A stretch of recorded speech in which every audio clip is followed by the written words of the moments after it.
தமிழர்களின் number one choice Tamil matrimony. No compromise. உங்க சைடுலயும் எங்க சைடுலயும். GT Holidays, South India's #1 travel brand. ஃப்ரெண்ட்ஸோட உண்மையாக அவங்க எப்படி இருப்பாங்க அப்படின்னு தெரிஞ்சுக்கிறதுக்கும் இல்லை அது ரொம்ப க்ளோஸான யாராவது அவங்களோட இயல்புகள்லாம் எப்படி இருக்கணும் அப்படிங்கிறது தெரிஞ்சுக்கலாம் அப்படிங்கிற மாதிரி ஒரு ஆர்வம் இருக்கும். அப்படி இருந்தால் ஜாதக கட்டத்தில் ஃபர்ஸ்ட் நம்ம யாரை பார்க்கணும், எந்த இடத்தை பார்க்கணும்? லக்னாதிபதி, அதாவது லக்னம் அப்படின்னால லக் அப்படிங்கிறது அதிலே வருது. அது ஒன்றில் இருக்காரா, அது லக்னத்திலே இருக்காரா, அந்த லான்னு போட்டிருக்கோம், இல்லாட்டியும் குறுக்க கோடு போட்டிருக்கோம், அந்த இடத்துல இருக்காரா, அதுலேருந்து என்ன 2வது இடத்துல இருக்காரா, அது 3வது இடத்துல இருக்காருங்கிறத பொறுத்து தான் அவங்களுடைய பயணம் வந்து ஸ்டார்ட் ஆகும். அப்போ அதுக்கு வந்து நம்ம ஒருத்தவங்க அட்வைஸ் பண்ணுறதுக்கு, இப்போ லக்னாதிபதி வந்து 2ஆம் இடங்கிறது குடும்பஸ்தான், குடும்பம், வாக்கு, இதெல்லாம் வந்து சொல்கிற இடம் 2ஆம் இடம். இப்படி ஒரு நபரை வந்து ஒரு குடும்பத்துக்குள்ள வச்சுக்கிறதே மிகப்பெரிய யோகம் தான். அப்படி அமைஞ்சதுன்னா யோகம் தான். கவலைப்பட வேண்டியதில்லை. நம்ம குடும்பத்தை மீறி ஒரு குழந்தை ஒரு விஷயம் செய்யறதோ, தவறுதலான பாதையில் போறதோ இதெல்லாம் இருக்காது. ஒரு மனிதன் ஜெயிக்கணும் அப்படின்னா துக்கம் இல்லாம, வாழ்க்கையில மனசுல வந்து துக்கம் இல்லாம எதுலையும் ஜெயிக்கணும் அப்படின்னா தைரியமா இருக்கிறவன் தான் ஜெயிப்பான், பயம் இல்லாதவன் தான் ஜெயிப்பான். லக்னாதிபதி 3ஆம் இடத்துல யாருக்கு இருக்குதோ, யாருக்கெல்லாம் லக்னாதிபதி 4ல் இருக்குதோ, நீங்க தாராளமாக கேட்கலாம், நொறுக்கு தண்ணி சாப்பிட்ற பழக்கம் இருக்கா அப்படிங்கிட்ட, ஆமா எனக்கு உணவு மேல வந்து அதீதமான ஆர்வம் இருக்குது, விதவிதமா சாப்பிடணும்னு நினைப்பாங்க. அதே மாதிரி வந்து குழப்பம் வந்துடும் மனசுல. இவங்க விஷயத்தில் ஜெயிக்கணும் அப்படின்னா இவங்களுக்கு ஒரு நல்ல ஆலோசகரை வச்சுக்கிறது, இல்லை நல்ல நண்பர்களுடைய ஆலோசனை கேட்கறது, இல்லை அப்பாவுடைய ஆலோசனையை கேட்டு செயல்படும் போது இவங்களுக்கு வந்து வெற்றி கிடைக்கும். லக்னாதிபதி யாருக்கெல்லாம் 6ல் இருக்குதோ அவங்கெல்லாம் சிறந்த ஒர்க்கர், சிறந்த வேலையாள். அவங்களெல்லாம் வந்து ஒரு கம்பெனிக்கு வந்து ஒரு எடுத்தாங்க அப்படின்னா அந்த கம்பெனி வந்து டெவலப் ஆகிறதுக்கு வாய்ப்பு இருக்குது. எந்த அளவுக்கு தன்னால் உழைக்க முடியும், எந்த அளவுக்கு. ஐபிசி பக்தி நேயர்களுக்கு இனிமையான இந்நேரத்து வணக்கங்கள். இன்று நம்மோடு வாஸ்து ஜோதிடர் மற்றும் பிரசன்ன ஜோதிடர் வெற்றி அவர்கள் இணைஞ்சிருக்காங்க. அவங்க கிட்ட நிறைய விஷயங்களை கேட்டு தெரிஞ்சுக்கலாம். சார் வணக்கம். வணக்கம் மேடம். பொதுவாகவே வந்து ஒவ்வொருத்தருக்கும் அவங்களோட இயல்புகள் அப்படிங்கிறத எப்படி இருக்கும் அப்படின்னு சொல்லி நம்மளோட ஜாதகத்தை பார்த்தே வந்து கண்டுபிடிக்கணும் அப்படின்லாம் ஆர்வம் இருக்கும், ஆசை இருக்கும்.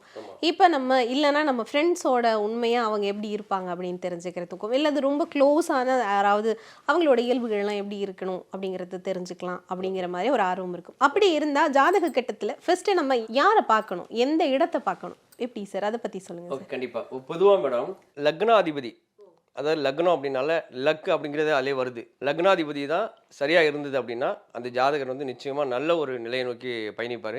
ஒவ்வொருத்தங்களும் ஒவ்வொரு குணம், ஒரு கேரக்டர், ஒரு தொழிலை தேர்ந்தெடுத்து பயணிப்பாங்க. எல்லாரும் ஒரே தொழிலில் ஒரே மாதிரி பயணிக்கிறது கிடையாது. அவங்கவுங்களுக்கு ஏதோ ஒரு விதத்தில் ஆர்வம் வருது, ஏன் வருது, எப்படி வருதுன்னு தெரியாது. அந்த ஆர்வத்தை நோக்கி பயணிப்பாங்க.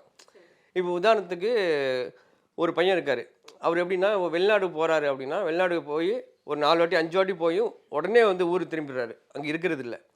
இது எதனால் அப்படின்னு அவங்க கேட்கும்போது தான் இந்த சிந்தனை பிறந்தது. அந்த ஜாதகத்தில் எப்படி இருக்குது அப்படின்னா லக்னாதிபதிங்கிறது வந்து உயிர். அதாவது இந்த ஜாதகரை பற்றி என்னென்னலாம் சொல்ல முடியுமோ அதெல்லாம் லக்னத்தை வச்சு சொல்லிடலாம். அவங்களுடைய குணம், நிறம், அவங்களோட லைஃப் ஸ்டைலு, இது எல்லாத்தையும் கூட இந்த லக்னத்தை வச்சு அடிப்படையாக வச்சு சொல்லிடலாம்.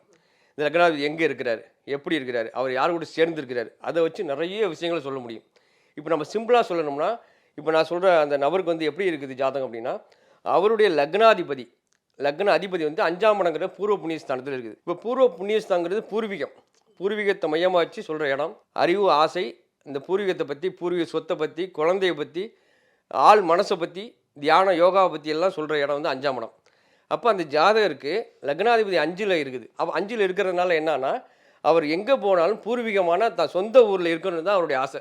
அப்போ என்ன ஜாதகம் சொல்லுது அப்படின்னா, அவருக்கு என்ன அட்வைஸ் பண்ணணும் அப்படின்னா, இந்த ஜாதகருக்கு பூர்வீகம் சார்ந்த இடத்துல, பூர்வீகத்தில் என்ன செய்ய முடியும், அவருக்கு பிடிச்ச விஷயத்தில் எதில் வந்து டெவலப் பண்ண முடியும், எந்த தொழில் அந்த ஊரில் எடுத்து செஞ்சால் ஜெயிப்பார் அப்படிங்கிற ஒரு விஷயத்தை பார்த்து கொடுத்து செயல்படுத்த வச்சோம் அப்படின்னா அந்த ஜாதகர் சந்தோஷமாகவும் மனநிறைவோடும் அவங்க எல்லாத்துலேயுமே ஜெயிக்கக்கூடிய வாய்ப்பு இருக்குது. அது இல்லாமல் அவர் வந்து கட்டாயப்படுத்தி எங்கே அனுப்பி விட்டாலும் மீண்டும் அதே இடத்துல வந்து தான் அவர் நிற்பார். அப்போ வந்து காசும் கால விரயம் தான் ஆகுமே தவிர நிம்மதி ஏற்படாது. அப்போ வந்து லக்னாதிபதி எங்கே இருக்காரு அதை நோக்கி தான் ஒருவருடைய மனம் வந்து அதுதான் உயிர். ஒவ்வொரு ராசிக்கும் இந்த லக்னாதிபதி யாருன்னா தான் இந்த பாக்குறவங்களுக்கு இன்ட்ரெஸ்டா புரியும், ஈஸியா இருக்கும். நம்ம நேர்கள் எல்லாருக்குமே வந்து அவங்க ஜாதகத்தை எடுத்து பார்த்து பாக்குறது ஈஸியா இருக்கும். இப்போ உதாரணத்துக்கு மேச லக்னத்தில் ஒருத்தர் பிறந்திருந்தா, மேச லக்னத்திலையும் விருச்சக லக்னத்திலையும் பிறந்திருந்தா செவ்வாய் தான் லக்னாதிபதி. அதே மாதிரி ரிஷபம் துலாமில் பிறந்திருந்தா சுக்கிரன் தான் லக்னாதிபதி. அதேமாதிரி மிதுனம் கன்னியில் பிறந்திருந்தா புதன் பகவான் தான் லக்னாதிபதி. அப்போ கடகத்தில் பிறந்தா சந்திரன் தான் லக்னாதிபதி. சிம்மத்தில் பிறந்தா சூரியன் தான் லக்னாதிபதி. அதே மாதிரியே தனுசு மீனத்தில் பிறந்தவங்களுக்கு வந்து குரு தான் லக்னாதிபதி. அதுமாதிரி மகரம் கும்பத்தில் பிறந்தவங்களுக்கு சனீஸ்வரன் தான் லக்னாதிபதி. அப்போ இந்த லக்னத்தை நீங்கள் பார்த்துங்க, நீங்கள் எந்த லக்னம் வேணாலும் இருக்கலாம், அந்த லக்னாதிபதி வந்து அது 1ல் இருக்காரா, அது லக்னத்திலே இருக்காரா, அந்த லான்னு போட்டிருக்கோம், இல்லாட்டியும் குறுக்க கோடு போட்டிருக்கோம், அந்த இடத்துல இருக்காரா, அதுலேருந்து என்ன 2வது இடத்துல இருக்காரா, அது 3வது இடத்துல இருக்காருங்கிறத பொறுத்து தான் அவங்களுடைய பயணம் வந்து ஸ்டார்ட் ஆகும், மூவ் ஆகும். அப்போ அதுக்கு வந்து நம்ம ஒருத்தவங்க அட்வைஸ் பண்ணுறதுக்கு நீங்கள் இந்த ரூட்டை எடுத்து செயல்படுத்துங்க, இப்படி செயல்பட்டீங்க அப்படின்னா நீங்கள் ஜெயிக்கலாம் அப்படின்னு சொல்லி கொடுக்குறதுக்கு இந்த ரூல் வந்து அழகாக பயன்படும். இப்போ லக்னாதிபதி லக்னத்திலே இருந்தால் அவன் வந்து ராஜா மாதிரி, அவன் வந்து அடிமை வேலை செய்கிறதுக்கு அவனுக்கு பிடிக்காது. எப்போதுமே கெத்தாக இருக்கணும், ஒரு 10 பேருக்கு வேலை வாங்கணும், தான் சொல்கிற பேச்சை கேட்டு சுற்றி ஒழுங்கு நடக்கணும். அப்போ தான் வந்து ஒரு விஷயத்த சொன்னால் அது செய்கிறதுக்கு கூட வந்து ஒரு ஆள் இருக்கணும் அப்படின்னு நினைக்கக்கூடிய ஆளாக இருப்பாங்க. யாருக்கும் வளைஞ்சு கொடுத்து போக மாட்டாங்க. நல்ல நாலேஜ் அறிவெல்லாம் இருக்கும், கடின உழைப்பும் இருக்கும். அதே மாதிரியே ராஜாவாக இருக்குன்னு ஆசைப்படுவாங்க. ராஜாவாக இருக்கிறாங்களா இல்லையாங்கிறத பொறுத்து அந்த லக்னாதிபதி வந்து யார் பார்க்குறாங்கிறத பொறுத்து அந்த வேலையை செய்யும். பொதுவாக லக்னாதிபதி இருந்தாருன்னா அவங்க ராஜா. இப்போ எனக்கு இன்னொரு டவுட் வருது சார். இப்போ எப்படின்னா, இப்போ அந்த மறைவு ஸ்தானங்கள் இருக்குல்ல, லக்னாதிபதி மறைவு ஸ்தானங்களில் மறைஞ்சிட்டாருன்னா அது ஏதாவது பாதகத்தில்? இல்லை, அதான் சொல்கிறேன். இப்போ லக்னாதிபதிக்கு வந்து மறைவு ஸ்தானங்கிறது 8ஆம் இடம், 12ஆம் இடம், 6ஆம் இடம். இப்போ வரிசையாக சொல்லிட்டு வரேன். சரி, நிச்சயமா. லக்னாதிபதி 1ல் இருந்தால் இப்போ சொல்கிறோம். ராஜானா அவன் கஷ்டப்படலாம், ஆனால் வந்து கஷ்டப்பட்டாலும் கடுகு சிறுத்தாலும் காரம் குறையாதுங்கிற மாதிரியே அவன் எப்போவுமே கெத்தாக தான் இருப்பான்.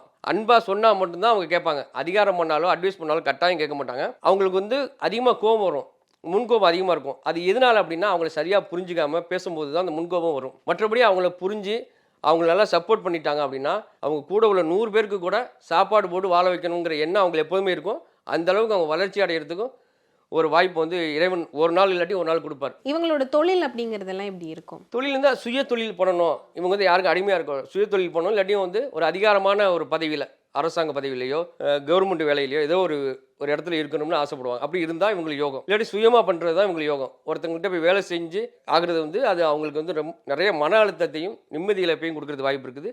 பெரும்பாலும் சுயமாக எதுவாக இருந்தாலும் பண்ணணும் அப்படிங்கிறதா இவங்களுக்கு சிந்தனை இருக்கும். இல்லாட்டி ஒரு அதிகாரமான போஸ்ட்டில் போய் இருக்கணும், அதை நோக்கி பயணிப்பாங்க. ஒரு பெரிய பதவியில் இருந்ததுன்னா அது வந்து அவங்களுக்கு கீழே 1000 பேர் வந்து வேலை பார்ப்பாங்களே, அப்போ அதை நோக்கி பயணிப்பாங்க. பொதுவாக லக்னாதிபதி லக்னத்திலே இருந்தால் ஒரு நாள் இல்லை ஒரு நாள் நிச்சயமாக நல்ல நிலையை அடைஞ்சிருவாங்க. எவ்வளோ கஷ்டம் இருந்தாலும் நிச்சயமாக ஒரு நல்ல நிலையை இந்த ஜாதகர் அடைவார் அப்படின்னு சொல்கிறதுக்கு இது பயன்படும். இதே போல் 2ஆம் இடத்துல வந்து லக்னாதிபதி இருந்தாருன்னா அவங்களோட லைஃப் எப்படி இருக்கும், அவங்களோட இயல்புகள் எப்படி இருக்கும்? இப்போ லக்னாதிபதி வந்து 2ஆம் இடங்கிறது குடும்பஸ்தான், குடும்பம், வாக்கு, இதெல்லாம் வந்து சொல்கிற இடம் 2ஆம் இடம். இப்போ 2ஆம் இடத்துல லக்னாதிபதி இருந்தது அப்படின்னா சில பேர் கேட்பாங்க, என் புள்ள வந்து என் பேச்சை மீறி ஏதாவது பண்ணிடுவாங்களா, என் பொண்ணு ஏதாவது என் பேச்சை மீறி ஏதாவது தவறு பண்ணுமா, இல்லை ஏதாவது கல்யாணம் பண்ணிடுமா, இப்படிலாம் கேட்பாங்க. அதேமாதிரி வந்து நிறைய விஷயத்துக்கு இதெல்லாம் கேட்பாங்க. அவங்களுக்கெல்லாம் வந்து லக்னாதிபதி வந்து யாருக்கெல்லாம் 2ஆம் இடத்துல இருக்குதோ அவங்களாம் குடும்பத்தை மீறி எந்த ஒரு விஷயத்தையும் அவ்வளோ சீக்கிரம் பண்ண மாட்டாங்க. குடும்பம் தான் ஃபஸ்ட்டு. குடும்பத்தில் அப்பா, அம்மா, அண்ணன், தம்பி, அக்கா இவங்களை வந்து அதிகமாக முக்கியத்துவம் கொடுப்பாங்க. மற்றவங்களாம் அப்புறம் தான். ஃபஸ்ட்டு குடும்பம் அப்படிங்கிற ஒரு எண்ணம் தான் எப்பொழுதுமே அவங்கள்ட்ட மேலோங்கி இருக்கும். அதன் பிறகு தான் மற்ற உறவுகள்லாம். அப்போ வந்து லக்னாதிபதி 2ல் இருந்ததுன்னா நீங்கள் கவலைப்படாமல் சொல்லலாம். ஒரு ஜாதகம் பார்த்தீங்க அப்படின்னா இந்த பொண்ணோ இந்த பையனோ வந்து உங்கள் பேச்சை மீறி செய்ய மாட்டாப்புல, உங்களுடைய செஞ்சால் உங்களுடைய அனுமதியோடு தான் செய்யணும்னு காத்துட்ருப்பாங்க. அப்போ அவங்க மனசை புரிஞ்சு அதுக்கு தகுந்தாப்புல நீங்கள் நடந்துக்கிட்டீங்க அப்படின்னா அவங்களுக்கு கூடுதலாக ஒரு சந்தோஷம் இருக்கும். அதேமாதிரி வந்து எப்போதுமே பொருளாதாரத்தை நோக்கி பயணிக்கக்கூடிய நபராக இருப்பாங்க. எப்படியாச்சும் பணம் சம்பாதிக்கணும், அந்த பணம் சம்பாதிச்சு 4 பேர் கொடுக்கணும், நல்ல நிலைக்கு வரணும் அப்படிங்கிற ஒரு எண்ணத்தையும் அவங்க எப்போதுமே செயல்படுத்துவாங்க. இவங்க பெரும்பாலும் வந்து பேச்சை மையமாக வச்சு, அதாவது மீடியேட்டராக இருந்து, அதாவது டீச்சிங் சொல்லிக் கொடுக்குற இடத்துல இருந்து சம்பாதிக்கக்கூடிய நபராக இருப்பாங்க. அதாவது பேச்சை மையமாக வைத்து செயல்படக்கூடிய நபர் வந்து லக்னாதிபதி 2ல் இருந்தால் நடக்கும். அவங்களுக்கு ரொம்ப பிடிச்ச விஷயமே பேச்சு தான். அவங்க அழகாக பேசுவாங்க, யார்கிட்ட எப்படி பேசணுங்கிறத தெரிஞ்சு பேசக்கூடிய நபர். அதனால் அவங்கள பற்றி எந்த ஒரு கவலையும் இல்லை. அது ஒரு மிகப்பெரிய யோகம். தனஸ்தானத்தில் லக்னாதிபதி இருந்தது அப்படின்னா தனம் அவங்கள தேடி வரும். அவங்களுக்கு எவ்வளவு உழைக்கிறாங்களோ, எவ்வளோ எஃபெக்ட் போடுறாங்களோ அந்த அளவுக்கு நிச்சயமாக பலன் உண்டு அப்படிங்கிறத நம்ம சொல்லலாம். அதனால் வந்து லக்னாதிபதி 2ல் இருந்தால், அதாவது குடும்பஸ்தானத்தில் இருந்தால் மிகப்பெரிய யோகம். எப்பொழுதுமே குடும்பத்தை பற்றி தான் யோசிச்சுட்டு இருப்பாங்க. குடும்ப நபர்களை பற்றி தான் அதிகமாக யோசிக்கக்கூடிய நபராக இவங்க இருப்பாங்க. இப்படி ஒரு நபரை வந்து ஒரு குடும்பத்துக்குள்ள வச்சுக்கிறதே மிகப்பெரிய யோகம் தான். அப்படி அமைஞ்சதுன்னா யோகம் தான். கவலைப்பட வேண்டியதில்லை. நம்ம குடும்பத்தை மீறி ஒரு குழந்தை ஒரு விஷயம் செய்கிறதோ, தவறுதலான பாதையில் போகிறதோ இதெல்லாம் இருக்காது. இதே போல 3வது இடத்துல வந்து லக்னாதிபதி இருந்தாருன்னா அந்த ஜாதகரோட இயல்புகள் எல்லாம் எப்படி இருக்கும் சார்? இப்போ எல்லாருமே வந்து எப்படின்னா, நம்ம ஏதோ ஒரு விஷயத்தை நோக்கி பயணிக்கிறோம். அந்த காரியத்தில் நம்ம ஜெயிக்கணும், வெற்றி அடையணும்னு நம்ம முயற்சி பண்ணுவோம். அது எந்த துறையாக இருந்தாலும் இருக்கலாம். ஒவ்வொருத்தங்களும் ஒரு துறை இருக்கும், அந்த துறையில் முயற்சிப்பாங்க. எல்லாரும் எல்லா துறையிலும் ஜெயிக்கிறது கிடையாது. ஆனால் லக்னாதிபதி 3ஆம் இடத்துல யாருக்கெல்லாம் இருக்குதோ அவங்கெல்லாம் தன் சுய முயற்சியால் மிகப்பெரிய வெற்றியாளராக வளம் வருவாங்க. அவங்களுக்கும் ஒரு தனி அடையாளத்தை உருவாக்கக்கூடிய அளவுக்கு மிகப்பெரிய யோகம் வந்து லக்னாதிபதி 3ல் இருந்தால் நடக்கும். இவங்க எப்போதும் கொஞ்சம் ஹாப்பியாக இருக்கணும், இவங்களுக்கு எந்த ஒரு கஷ்டம் வரக்கூடாது அப்படின்னா இவங்க அதிகமாக வந்து சிறு தூர பயணங்கள் வந்து மேற்கொள்ளணும். பொதுவாக அப்படிப்பட்ட ஒரு இடத்துல தான் இவங்க இருப்பாங்க. கொஞ்சம் தூரம் பயணித்து ஒரு ஒர்க் பண்ணுறதோ ஒரு தொழில் பண்ணுறதோ இருக்கும். அதாவது பயணித்து பண்ணக்கூடிய இடத்துல இருக்கும். அதேமாதிரி கம்யூனிகேஷன் சார்ந்த துறையில் இருக்கக்கூடிய வாய்ப்பு இருக்குது. அதேமாதிரி வந்து இசை, ஓவியம் இது சார்ந்த விஷயத்தில் கூட இவங்களுக்கு வந்து ஆர்வம் இருக்கும். அப்புறம் நினைவு சின்னம், ஏதாச்சும் ஒரு கிஃப்ட் வந்து யாருக்காவது வாங்கி கொடுக்கணும், இல்லை வந்து இவங்களுக்கே யாராவது நினைவு சின்னமாக ஏதாவது ஒரு பரிசு கொடுக்குறதோ இந்த 3ஆம் இடத்துல லக்னாதிபதி இருந்தால் இருக்கும். அதேமாதிரியே வந்து ஒரு மனிதன் ஜெயிக்கணும் அப்படின்னா அதாவது துக்கம் இல்லாமல் வாழ்க்கையில் மனசில் வந்து துக்கம் இல்லாமல் எதுலேயும் ஜெயிக்கணும் அப்படின்னா தைரியமாக இருக்கிறவன் தான் ஜெயிப்பான். அதாவது பயம் இல்லாதவன் தான் ஜெயிப்பான். அப்போ இந்த லக்னாதிபதி 3ஆம் இடத்துல யாருக்கு இருக்குதோ அவங்கெல்லாம் தைரியமாக எந்த ஒரு விஷயத்தையும் முயற்சி பண்ணி ஜெயிச்சிருவாங்க. அப்போ வந்து லக்னாதிபதி 3ல் இருக்கிறதுனால தான் சுய முயற்சியால் ஒரு ஜாதகர் நிச்சயமாக முன்னுக்கு வருவார்.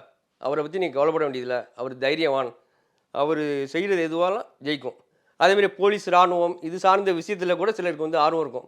நான் இராணுவத்துக்கு போகிறேன், அதேமாதிரி போலீஸ் ஆகிறேன் அப்படின்லாம் சொல்லக்கூடிய நபராகவும், அதாவது மற்றவங்களுக்கு பாதுகாப்பு கொடுக்கக்கூடிய நபராகவும் இந்த லக்னாதிபதி 3ல் இருக்கிறவங்க இருப்பாங்க. லக்னாதிபதி 3ல் யாருக்கெல்லாம் இருக்குதோ அவங்களுக்கெல்லாம் வந்து எப்படின்னா சகோதர பாசம் அதிகம். இவங்க வந்து இளைய சகோதரத்து மேலே அதீதமான பாசம் இருப்பாங்க, இல்லை இளைய சகோதரன் இவங்க மேலே அதீதமாக பாசம் இருப்பாங்க. அவங்க வந்து புரிஞ்சுக்கலன்னா கூட இவங்க வந்து பாசமாக தான் இருப்பாங்க. இவங்களோட குணமே வந்து இளைய சகோதரத்தை அதிகமாக நேசிக்கிறது, இளைய சகோதரத்தை விட்டு கொடுக்காத ஒரு தன்மை வந்து இந்த இடத்துல இருக்கும். எனக்கு வந்து என் தம்பினா உயிர், என் தங்கச்சினா உயிர் அப்படின்னு சொல்லக்கூடிய ஒரு தன்மை இந்த இடத்துல இருக்குது. இப்போ 3வது இடத்துல லக்னாதிபதி இருக்கிற அண்ணாவையோ அக்காவையோ பெற்றுக்கொண்டவர்கள் புண்ணியவான்கள்.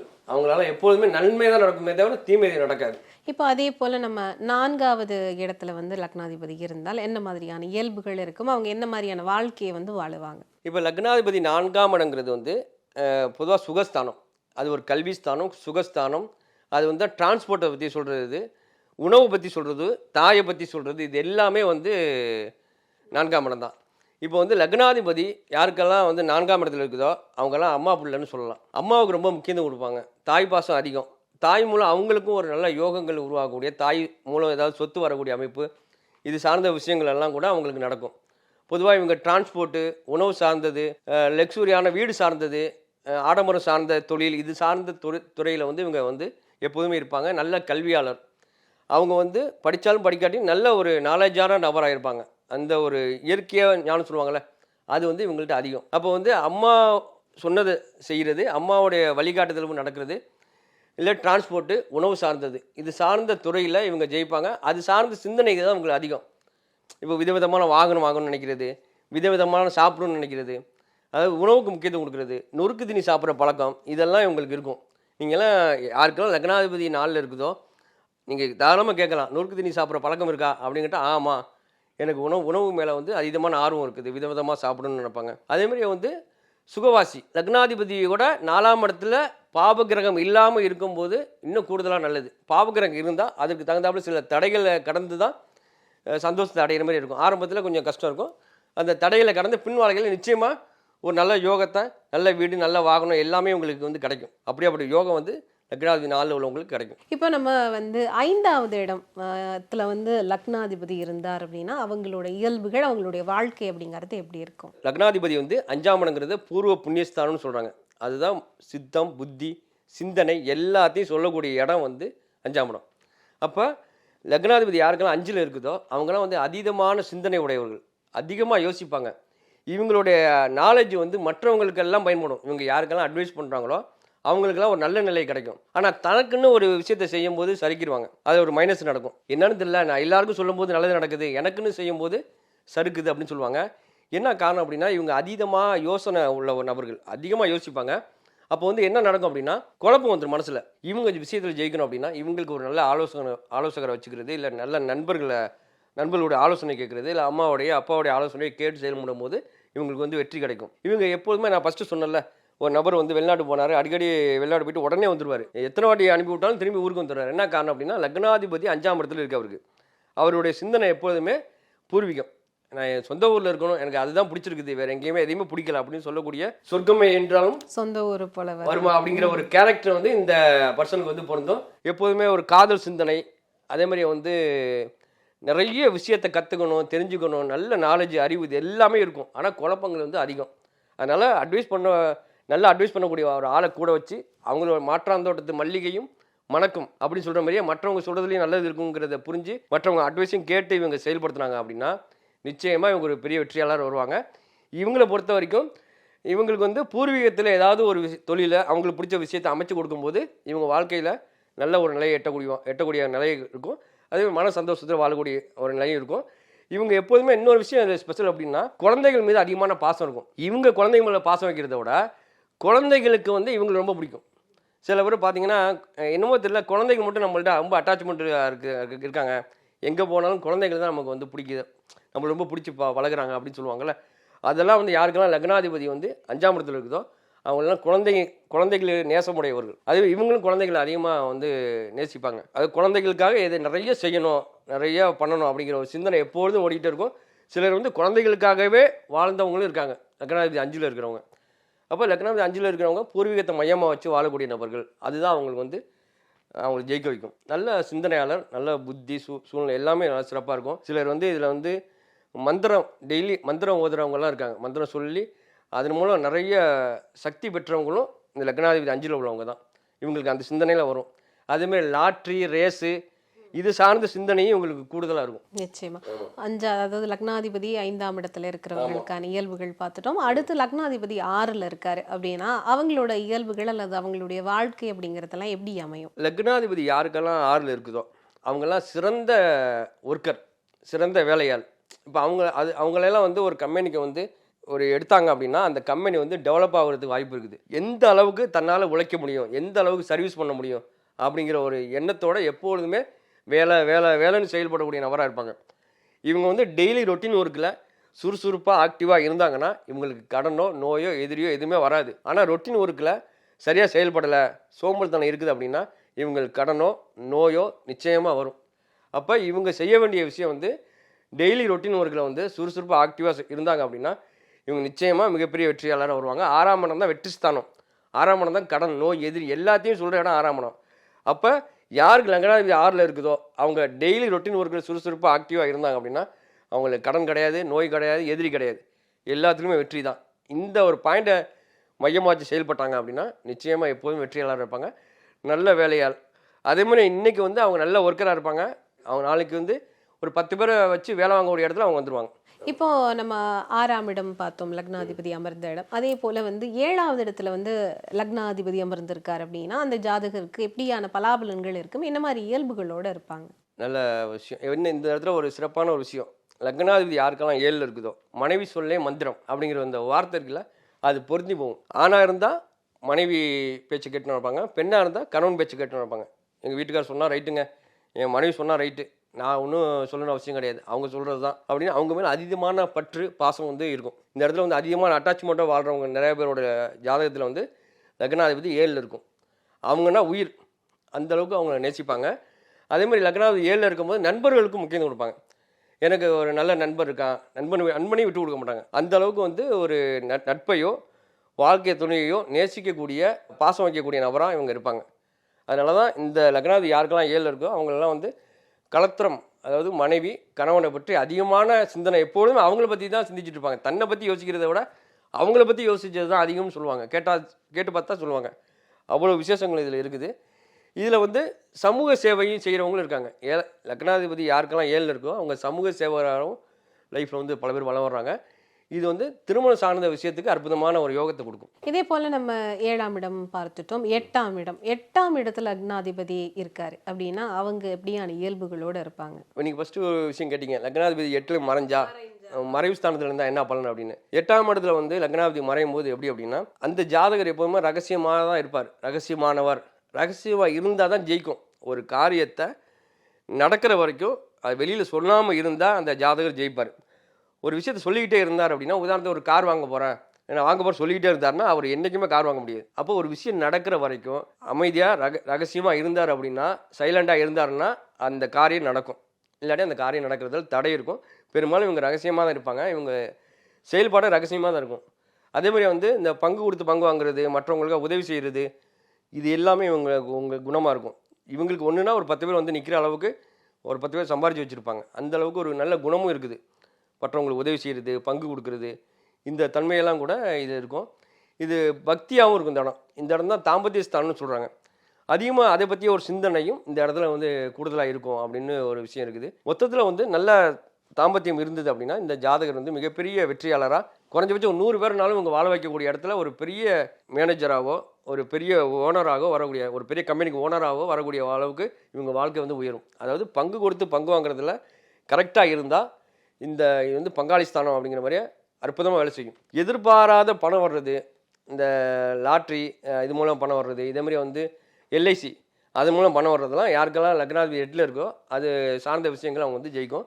பொதுவாக இவர் ரகசியமாக இருந்தார் அப்படின்னா இவங்க எடுக்கிற முயற்சி எல்லாமே நிச்சயமாக வெற்றி அடையும். நிச்சயமா. இப்போ இந்த லக்னாதிபதியோட ஏதாவது அசுப கிரகங்கள், இப்போ கேதுவோ ராகுவோ அந்த மாதிரி இணைஞ்சிருந்தா அது என்ன மாதிரியான பலன்களை உங்களுக்கு இப்போ இந்த இடத்துல நீங்கள் கேட்கும்போது 8ஆம் இடத்துல ராகுவோ கேதுவோ இருந்ததுன்னா ஆணாக இருந்தால் பெண்கள் விஷயத்துலையும், பெண்ணாக இருந்தால் ஆண்கள் விஷயத்துலையும் கவனமாக இருக்கணும். அது இறுதியாக ஏதாச்சும் ஒரு அவப்பெயரும் வந்து வரும் உங்களுக்கு. அதனால் அது சார்ந்த விஷயத்தில் கொஞ்சம் கவனமாக இருக்கணும் 8ல் வந்து ராகுவோ கேதுவோ கூட இருந்ததுன்னா. நிச்சயமா சார். இப்போ வந்து 8ஆம் இடம் அமர்ந்த இடம் பார்த்தோம் லக்னாதிபதி. 9வது இடத்துல லக்னாதிபதி வந்து அமர்ந்திருக்காருன்னா அவர் என்ன மாதிரியான பலாபலன்களை ஜாதகருக்கு கொடுப்பாரு? யாருக்கெல்லாம் லக்னாதிபதி 9ஆம் இடங்கிற பாகிஸ்தானத்தில் இருக்குதோ அவங்க எல்லாம் வந்து ஒரு பெரிய பாக்கியம் பண்ணவங்க அப்படிங்கிற மாதிரி தான். மிக சிறந்த அறிவாளி. இவங்க வந்து பெரும்பாலும் வெளிநாடு சார்ந்த வாழ்க்கையோ இல்லை வெளிநாடு சார்ந்தது மூலம் ஏதாச்சும் ஒரு இன்கம் பெறுறதோ அல்லது வந்து சொல்லி கொடுக்குறது, ஆசிரியர் பேராசிரியர் மற்றவங்களுக்கு சொல்லி கொடுத்து நல்ல குருவாகவோ செயல்படக்கூடிய இடத்துல தான் இவங்க எப்போதுமே இருப்பாங்க. இவங்க எப்போதுமே வந்து அறிவு அடிப்படையாக வச்சு செயல்படக்கூடிய நபர்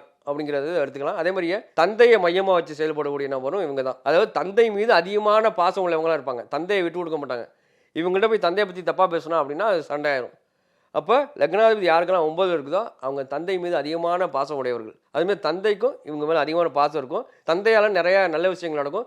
தந்தையால் தந்தையோட சொத்தோ தந்தையோட பேரோ பல பேரை வாழ வைக்கும். இதில் பிறந்தவங்க நிறைய பேர் சயின்டிஸ்டாவோ ஒரு ப்ரொஃபஸராகவோ மற்றும் சொல்லிக் கொடுக்குற குருமாராவோ தான் இருக்காங்க. நல்ல குருவுக்கு அடையாளமாக இவங்க இருப்பாங்க. மொத்தத்தில் லக்னாதிபதி யாருக்கெல்லாம் 9ல் இருக்குதோ அவங்க வந்து எதிர்காலம் வந்து சூப்பராக அமையும். இப்போ நம்ம 10வது இடத்துல லக்னாதிபதி அமர்ந்திருக்கிறார் ஒருவரோட ஜாதகத்துலனா அவங்களோட இயல்புகள் வாழ்க்கை அப்படிங்கிறதெல்லாம் எப்படி இருக்கும்? யாருக்கெல்லாம் லக்னாதிபதி 10ஆம் இடங்கிற தொழில் ஸ்தானத்தில் இருக்குதோ அவங்க எப்பொழுதுமே தொழில் தான் அவங்களுக்கு வந்து உயிர். தொழில் வேலை இது சார்ந்த சிந்தனை தான் எப்போதுமே ஓடிட்டு இருக்கும். ஆமா, சில பேர் சொல்லுவாங்க என்னுடைய முதல் மனைவியே என்னுடைய தொழிலோ வியாபாரம் தான், அப்புறம் தான் மற்ற எல்லாம் அப்படின்னு சொல்லக்கூடிய நபர்லாம் யாருக்கும் லக்னாதிபதி 10ல் இருக்கோ அவங்களாம் சொல்லுவாங்க. அவங்க வந்து நல்ல தொழில், நல்ல வேலை, ஒரு பதவி அடைகிறது, அவங்க எடுத்த துறையில் இல்லை அரசியலில் வந்து ஆர்வம் இருக்கும், அதில் பதவி அடைகிறது, இதெல்லாம் அவங்களோட நோக்கமாக இருக்கும். அதை நோக்கி தான் ஃபஸ்ட்டு பயணிப்பாங்க. ஃபஸ்ட்டு என்னோடய தொழில் அதுதான் எனக்கு தெய்வம் அப்படின்னு செய்யக்கூடிய நபராக இருப்பாங்க. ஒரு நாள் இல்லாட்டி ஒரு நாள் வந்து ஒரு பதவிக்கு வரக்கூடிய, அவங்க எந்த இடத்துல ஒர்க் பண்ணுறாங்களோ எந்த தொழிலில் இருக்காங்களோ இல்லை அரசியலில் இருந்தாலும் சரி நிச்சயமாக ஒரு பதவிக்கு வரக்கூடிய, ஒரு பதவியில் அமரக்கூடிய யோகத்தை வந்து லக்னாதிபதி 10ல் இருக்கும்போது நிச்சயமாக ஏற்படும். அதை நோக்கி தான் அவங்க பயணிப்பாங்க. அதனால் அதுக்கு நிச்சயமாக வெற்றி அடையும். தொழிலே செய்கிற தொழில் தான் தெய்வம்னு நினைக்கிற ஆளுங்க. இப்போ 11வது இடத்துல லக்னாதிபதி அமர்ந்திருக்கிறார் அப்படின்னா அவர் என்ன மாதிரியான பலன்களை கொடுப்பாரு? யாருக்கெல்லாம் லக்னாதிபதி 11ல் அமர்ந்திருக்கோ அவங்க வந்து மிகப்பெரிய யோகமான அர்த்தம். என்ன காரணம் அப்படின்னா லாபஸ்தானம் மட்டும் கிடையாது, வெற்றி ஸ்தானம். நம்ம அபிலாஷைகளை நிறைவேற்றி கொடுக்கக்கூடிய ஸ்தானம் அது. அதாவது நம்ம எல்லாரும் எல்லா விதத்துலையும் ஆசைப்படுறோம், ஆனால் எல்லாருக்கும் எல்லாம் நடக்கிறது கிடையாது. ஏமாற்றங்கள் தான் அதிகம். யாருக்கெல்லாம் தான் நினச்ச காரியம் வெற்றி அடையும்னா லக்னாதிபதி யாருக்கெல்லாம் 11ல் இருக்குதோ அவங்க நிச்சயமாக எதை நோக்கி பயணிக்கிறாங்களோ அந்த விஷயத்தில் நிச்சயமாக ஒரு நாள் வெற்றி அடைவாங்க. நண்பர்களை விட்டு கொடுக்க மாட்டாங்க. அதேமாதிரியே இவங்களை விட்டு கொடுக்க நல்ல நண்பர்களும் அமைவாங்க. அப்போ நல்ல நண்பர்களை பெறுறது, நல்ல யோகத்தை பெறுறது, நினச்ச காரியத்தை வெற்றி அடைகிறது, இதெல்லாம் வந்து இந்த அமைப்பு யாருக்கு இருக்குதோ அவங்களுக்கு நிச்சயமாக கிடைக்கும். நான் ஒரு துறையில் இருக்கேன், முயற்சி பண்ணுறேன், ஜெயிப்பண்ணா அப்படின்னா நீங்கள் எந்த துறையை வேணாலும் எடுத்துங்க, இருங்க, நீங்கள் கண்டிப்பாக ஜெயிப்பீங்கன்னு சொல்லுங்கள், அது ஒரு நாள் நடக்கும். அதேமாதிரி நண்பர்கள் வந்து செட் ஆவாங்கன்னு கேட்டிங்கன்னா நிச்சயமாக நண்பர்கள் தான் உங்களுக்கு உயிர். விட்டு கொடுக்காத நண்பர், இந்த பிஸ்ராந்தையார் இதெல்லாம் சொல்லுவாங்கள்ல, அதேமாதிரியே வந்து ஒரு நட்பு உருவாகக்கூடிய இடமும் இந்த இடம்தான். அபிலாஷைகளை நிறைவேற்றி கொடுக்கக்கூடிய இடமும் இதுதான். மொத்தத்தில் வெற்றி லாபம் ஒரு தொழில் 2 தொழில் செஞ்சு வெற்றி அடைகிறதும் இந்த இடம் தான்.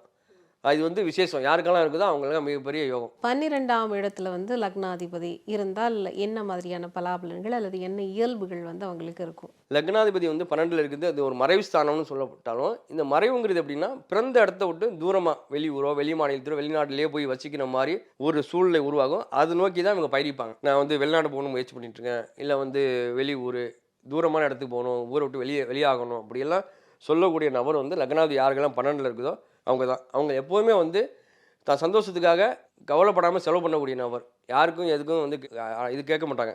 அவங்களுக்கு என்ன தோணுதோ, அவங்களுக்கு எது சரின்னு படுதோ அது செய்வாங்க. அது நல்லதா கெட்டதாலும் பிரச்சனை இல்லை.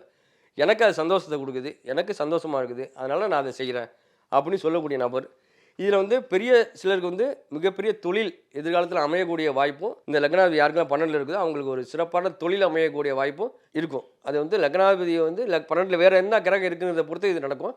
மொத்தத்தில் லக்னாதிபதி 12ல் இருந்தால் அவங்க வெளியூர் வாசம் செய்கிறவங்க, ஊரை விட்டு வெளியில் வசிக்கிறதுக்கு வாய்ப்புகள் தான் அதிகம். அதை நோக்கி தான் பயணிப்பாங்க. அப்படி பயணிக்கும் போது ஜெயிக்கும். சில பேர் எனக்கு வந்து வெளிநாட்டில் வந்து பிஆர் கிடைக்குமா, அது கிரீன் கார்டு கிடைக்குமா அப்படிலாம் கேட்பாங்க. அவங்களுக்கு யாருக்கெல்லாம் லக்னாதிபதி 12ல் இருக்கோ அவங்களாம் நிச்சயமாக கிடைக்கும். அதை நோக்கி பயணிச்சாங்கன்னா நிச்சயமாக அது வந்து அதில் அவங்களுக்கு வெற்றி கிடைக்கும். நிறைவாக என்னோட கேள்வி என்ன அப்படின்னா, இப்போ லக்னாதிபதி யார் அப்படிங்கிறதையெல்லாம் நம்ம கண்டுபிடிச்சிட்டோம். ஆனால் இன்னொரு சந்தேகம் இருக்குது. நான் ஏற்கனவே கேட்டது போல் 8வது மறைவு ஸ்தானத்தில் வந்து இந்த அசுப கிரகங்கள் இருந்தால் என்ன மாதிரியான பலன்களை கொடுக்கும் அப்படின்னு கேட்டிருந்தேன். அதே போல் எனக்கு இன்னொரு கேள்வி என்ன இருக்குன்னா, இந்த லக்னாதிபதியோட இந்தந்த கிரகங்களெல்லாம் இணைஞ்சிருந்தால் மிகச்சிறப்பு அந்த ஜாதகருக்குன்னா என்ன மாதிரியான அமைப்பாக இருக்கணும்? இப்போ வந்து லக்னாதிபதியோட 5ஆம் அதிபதியும் 9ஆம் அதிபதி ஜாதகத்தில் வந்து 5ம் 9ம் வந்து ராஜயோகத்தை கொடுக்கக்கூடியது. பாகிஸ்தானுங்கன்னு சொல்கிறாங்க. ஒவ்வொரு லக்னத்திற்கும் 5ஆம் இடமும் 9ஆம் இடமும் யார் வராங்கன்னு பார்க்கணும். அந்த வீட்டோட அதிபதி கூட இந்த லக்னாதிபதி யாருக்கெல்லாம் சேர்ந்து இருக்குதோ அவங்களுக்கெல்லாம் நிச்சயமாக ஒரு பெரிய யோகத்தை ஏற்படுத்தும். அதாவது எல்லாருக்குமே கஷ்டம் இருக்குது, வீட்டுக்குள்ள வாசப்படுங்கிற மாதிரி எல்லாருக்குமே கஷ்டம் இருக்குது. ஆனால் நான் அந்த கஷ்டத்துலேருந்து மீண்டு வருவானா, நான் நிச்சயமாக வந்து நல்ல நிலைக்கு வந்துடுவானா அப்படின்லாம் கேட்பாங்க. எல்லாருமே கேட்பாங்க. அப்படி கேட்குறவங்களுக்கெல்லாம் யாருக்கெல்லாம் லக்னாதிபதி கூட 5ஆம் அதிபதியும் 9ஆம் அதிபதியும் அல்லது சூரியனும் குருவும் சேர்ந்து இருக்கிறதோ அவங்களுக்கெல்லாம் நிச்சயமாக வாழ்க்கை வந்து சிறப்பான நிலையை அடைவாங்க. இப்போ சில பேருக்கு வந்து ஜாதகம் வந்து கொடுத்தோம்னா பார்த்துட்டு யார்ட்டையும் காட்டாதீங்க, பார்க்க வேண்டாம் அப்படின்னு சொல்லிடுவாங்க. இவங்களுக்கெல்லாம் இந்த அம்சம் இருக்கும். யாருக்கெல்லாம் லக்னாதிபதி கூட குரு இருக்குது, இல்லை சூரியன் இருக்குது, 5ஆம் அதிபதி இருக்காங்க, 9ஆம் அதிபதி இருக்காங்க அப்படின்னா அவங்களுக்கெல்லாம் இந்த யோகம் வந்து வேலை செய்யும். உதாரணத்துக்கு இப்போ ரிஷப லக்கணத்தில் ஒருத்தவங்க பிறந்திருக்காங்க, லக்னாதிபதி சுக்கிரன். அந்த ரிஷப லக்கணத்துக்கு 5ஆம் இடங்கிறது வந்து கன்னி, அதோட அதிபதி வந்து புதன். அதற்கு 9ஆம் இடங்கிறது வந்து மகரம், அதன் அதிபதி வந்து சனி. அப்போ ரிஷப லக்கணத்தை பொறுத்த வரைக்கும் சுக்கிரனுடன் சனி சேர்ந்திருந்தாலும் புதன் சேர்ந்திருந்தாலும் அது முதல் தரமான ராஜயோகத்தை கொடுக்கும். அவங்களுக்கு வந்து இயற்கையாகவே வந்து தான் நினச்ச காரியங்களில் ஏதோ ஒரு வகையில் இரையாற்றலோட அந்த காரியம் சாதித்து அதில் வெற்றி அடையக்கூடிய யோகம் வந்து அவங்களுக்கு இயல்பாகவே வரும். சில பேருக்கு வந்து நம்ம வந்து சில விஷயத்தை தேடி போவோம், சில விஷயம் நம்மளை தேடி வரும். அதேமாதிரி அமைப்பெல்லாம் நல்ல விஷயங்கள்லாம் நல்ல நபர்களெல்லாம் நல்ல குருவெல்லாம் இவங்களை தேடி வந்து இவங்களுக்கு ஒரு வழிகாட்டிட்டு போகக்கூடிய அமைப்பு வந்து இந்த அமைப்பில் உள்ளவங்களுக்கு இருக்குது. நிச்சயமா. அதாவது லக்னாதிபதி எந்த இடத்துல இருக்காரோ, அதாவது 12 இடங்களுக்கும் என்ன பலாபலன்கள் அப்படிங்கிறத வந்து நம்ம இன்னைக்கு பார்த்துருக்கோம், சொல்லியிருக்கோம். நேர்களுக்கு வந்துட்டு அவங்களுடைய ஜாதகத்தை எடுத்து அவங்களுடைய லக்னாதிபதி யாருன்னு கண்டுபிடிச்சு அதுக்கு பிறகு அவங்க என்ன மாதிரியான பலாபலன்களுக்கு உரியவங்க அப்படிங்கிறத கண்டுபிடிச்சிடலாம் இந்த காணொளி மூலம். பலருக்கும் இது பல விதத்தில் வந்து பயனுள்ளதாக அமையும் அப்படின்னு நினைக்கிறேன். இந்த நேரத்துக்கும் நேர்காணலுக்கும் உங்களுக்கும் ரொம்பவே நன்றி சார். நன்றி மேடம்.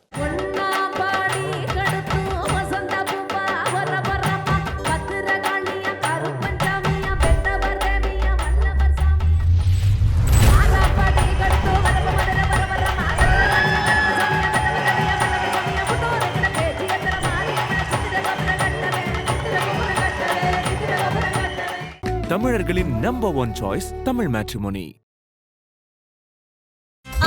No compromise. உங்க சைடுலயும் எங்க சைடுலயும். GT Holidays, South India's #1 travel brand.